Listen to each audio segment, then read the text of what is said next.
Hi guys, ये Devang Maheshwari this side. सबसे पहले हम क्विकली बात करेंगे मार्केट में क्या हो रहा है 1 मिनट के लिए, और उसके बाद हम जाएंगे जेबी पावर पे जो कि एक पेनी स्टॉक है। काफी फंडामेंटल इंप्रूवमेंट भी हुआ है स्टॉक में, वो भी हम इस वीडियो में समझेंगे। साथ में हम एक इंपॉर्टेंट आंसर की तरफ जाएंगे कि क्या ये सही समय है जेबी पावर खरीदने का।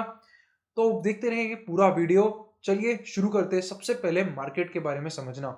अगर हम बात करें पिछले 5 सेशन में small cap mid cap around 10% तक करेक्ट हो चुके हैं। आज अगर हम देखें तो 5% तक का स्मॉल कैप में ओवरऑल फॉल आया, जो कि बहुत ब्रूचुअल है। एडवांस डिक्लाइन रेशो अगर आप देखेंगे आज तो अराउंड 2100 कंपनीज में से 1950 कंपनीज नेगेटिव बंद हुई है। यानी कि सिर्फ 167 कंपनीज है जिन्होंने आज पॉजिटिव क्लोज दिया है। बहुत ही वर्स्ट एडवांस डिक्लाइन रेशो ये रहा है अराउंड 0.09 का। सेक्टर की बात करें तो अक्रॉस ऑल सेक्टर्स आज सेलिंग आई है। इसके पहले कुछ कुछ सेक्टर्स में सेलिंग फिर भी नहीं आई थी, जैसे कि शुगर, टेक्सटाइल, बट आज के सेशन में हर सेक्टर में सेलिंग देखने को मिली है across markets, across stocks.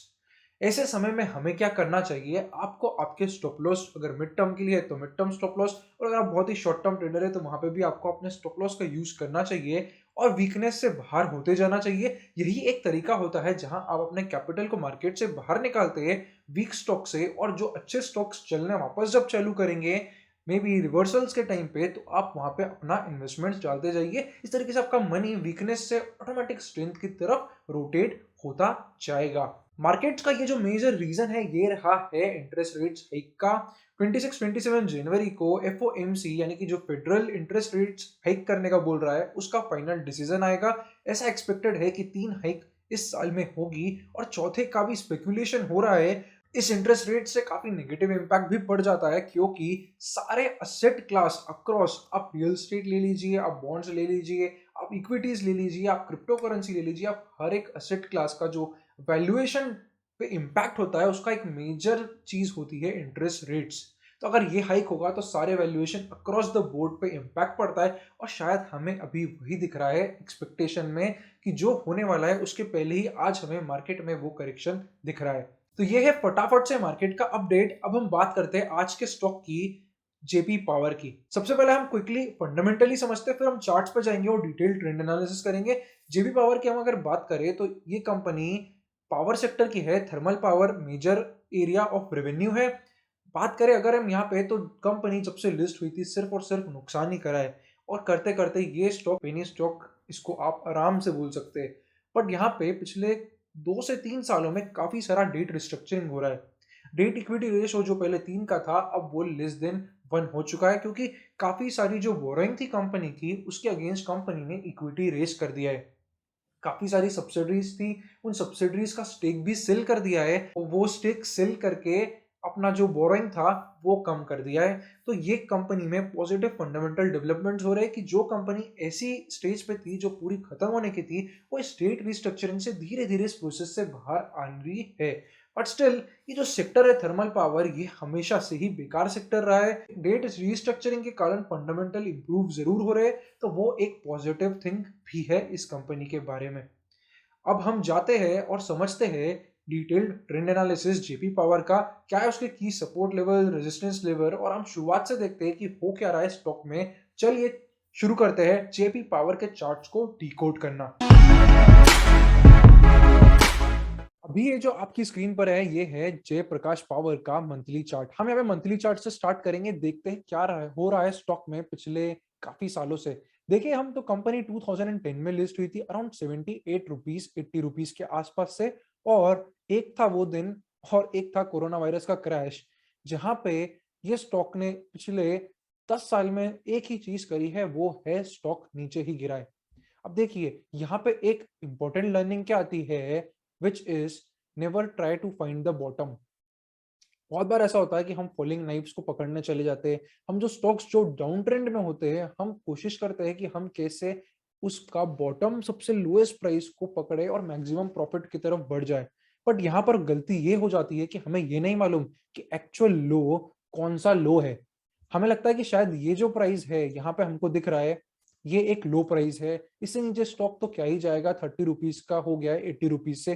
But उसके थोड़े महीनों बाद हमको ये पता पड़ता है कि ये तो एक महँगा प्राइस हो गया, स्टॉक अब 30 से भी 9 रुपीज़ तक आ गया है। हमेशा याद रखिएगा, कोई स्टॉक अगर डाउन ट्रेंड में है तो हमें उसका बॉटम प्रेडिक्ट नहीं करना है, हमें वेट करना है कि कहाँ से रिवर्सल आता है और वही चीज़ इस स्टॉक में बहुत ज़रूरी है। अगर हम देखें यहाँ पे एक ट्रेंड लाइन बनाकर, सो वहाँ पे आपको ये समझ में आएगा कि ये स्टॉक कहाँ से ऊपर जा सकता था और कब आपको इस स्टॉक को टच करना था। अगर आप काफ़ी सालों से इसमें इन्वेस्टेड है और नहीं भी है तो ये आपके लिए एक लर्निंग हो जाएगी। जैसे कि हम यहाँ पे देख रहे हैं, हमें यहाँ एक ट्रेंड लाइन ईज़िली बनती हुई दिखती है, जहाँ से मल्टीपल टाइम रिजेक्शंस आए। जैसे कि यहाँ से रिजेक्शन आया, यहाँ से फिर स्टॉक ने रिजेक्ट करा, यहाँ से फिर स्टॉक ने रिजेक्ट करा, यहाँ पे भी रिजेक्शन था। अब ये की पॉइंट्स 3-4 वो भी मंथली चार्ट पे होने के बाद आपको एक चीज़ समझ में आनी चाहिए थी कि जब तक ये ट्रेंड लाइन ब्रेक ना हो, आपको स्टॉक में कभी भी कुछ नहीं करना है। और वापस से देखिए हम स्टॉक यहाँ से रिजेक्ट होके नीचे जाते गया, फिर अगेन ये ट्रेंड लाइन हिट करा यहाँ पर। यहाँ पे स्टॉक वापस से रिजेक्ट हो गया, नीचे की साइड गया और नीचे गया और नीचे गए, जाते-जाते 0.35 पैसे पे पहुंच गया। यानी कि 98-99% तक का ओवरऑल वेल्थ डिस्ट्रॉय हो गया और जिसने भी इस स्टॉक में बॉटम फाइंड आउट करने की कोशिश करी है, उसको बाद में यही पता पड़ा कि ये बहुत हाई प्राइस निकल गया। चाहे वो आपने ₹1 पे भी क्यों ना खरीदा हो, या ₹2 पे या ₹50 पे या ₹80 पे, जहाँ से भी आपने खरीदा हो तब वहाँ से 90% वेल्थ डिस्ट्रॉय ही हुआ है। अब अगर आपको ये चीज़ समझ में आ गई थी कि ये ट्रेंड लाइन बहुत ज़रूरी है, सो यहाँ पे एक अच्छा ओवरऑल इस ट्रेंड लाइन का ब्रेकआउट हुआ है। और ये आपको बताता है कि ट्रेंड यहाँ पे चेंज होने के साइन है। देखिए मैं यहाँ बोल रहा हूँ चेंज होने के साइन है, मैंने ऐसा नहीं बोला कि ट्रेंड चेंज हो गई है। क्योंकि ये ट्रेंड लाइन ब्रेक होने के बाद जब तक हमको एक नेक्स्ट हायर हाई नहीं बनेगा तब तक ट्रेंड लाइन चेंज नहीं हो सकती है और वो यहाँ पे जाके होगा कि जब यहाँ से स्टॉक ये पर्टिकुलर लाइन का ब्रेकआउट देता है। क्यों? क्योंकि यहाँ पे अगर आप देख रहे हैं तो एक काफी बड़ा रेजिस्टेंस है।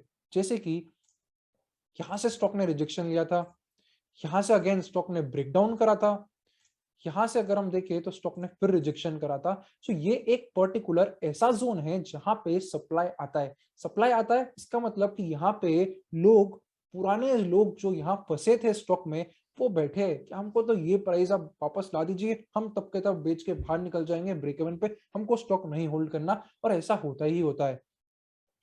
ये एक ऐसा लेवल एरिया रहेगा जहां आपको कंपैरेटिवली वेट करना है। अब देखिए अभी क्या हो रहा है स्टॉक में। अगर अभी हम देखें तो स्टॉक इस जोन के काफी पास में पहुंच गया है और यहां से ब्रेक करने की भी कोशिश कर रहा है।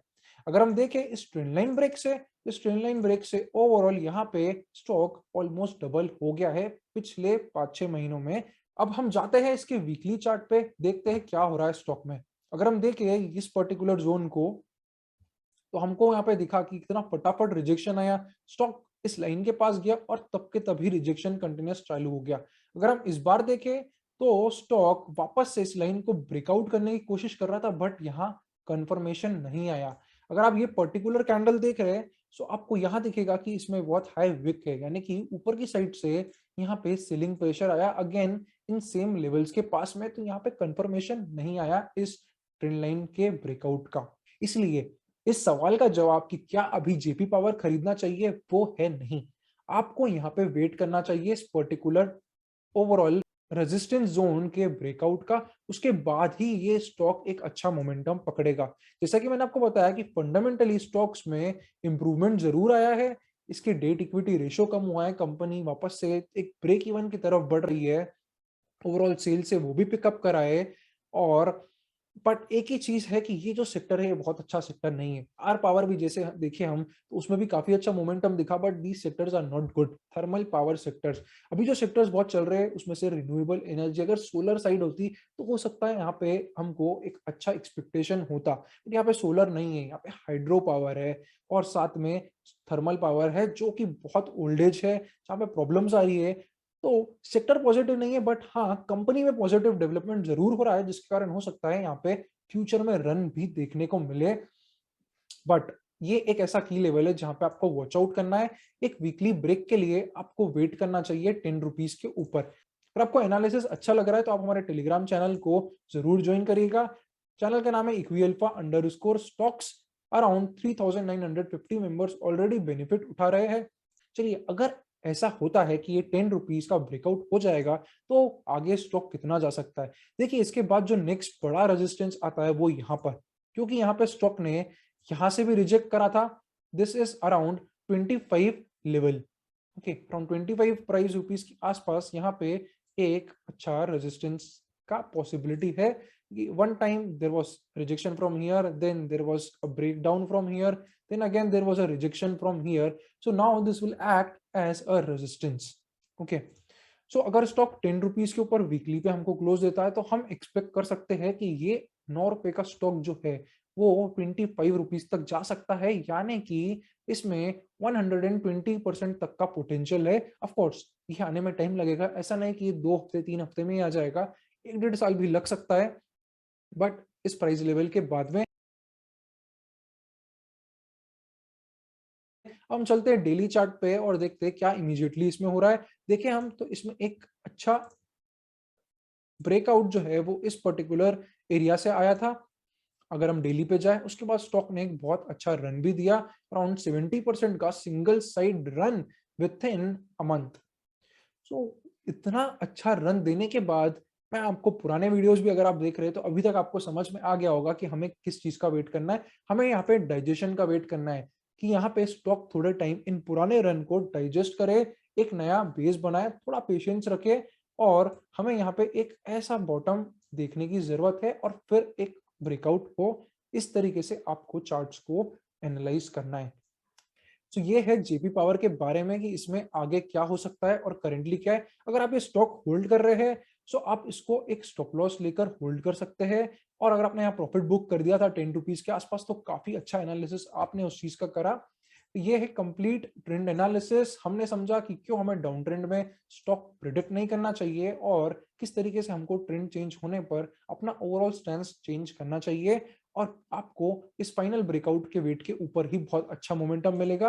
अभी करंटली अगर स्टॉक खरीदना है तो काफी रिस्की हो सकता है। 72% 80% रिटर्न्स ऑलरेडी इसमें बहुत तेजी से आए थे, तो हो सकता है कुछ अच्छी प्रॉफिट बुकिंग भी हो, थोड़ा टाइम लगे, और हो सकता है उसके बाद जाके ब्रेकआउट आए। तो आप पेशेंस रखें और उस ब्रेकआउट का वेट करें। तो ये है कंप्लीट एनालिसिस ट्रेंड का जेपी पावर का। अगर आपको एनालिसिस अच्छा लगा है तो वीडियो को लाइक जरूर कर दीजिएगा और बेल आइकॉन और सब्सक्राइब करना तो भूलिएगा ही मत, क्योंकि हम रोज ऐसे कुछ डेली स्टॉक एनालिसिस और चार्ट्स की लर्निंग डिस्कस करते हैं साथ में। चलिए मिलते हैं फिर से अगले वीडियो में। Thank you for watching. C A Devang Maheshwari.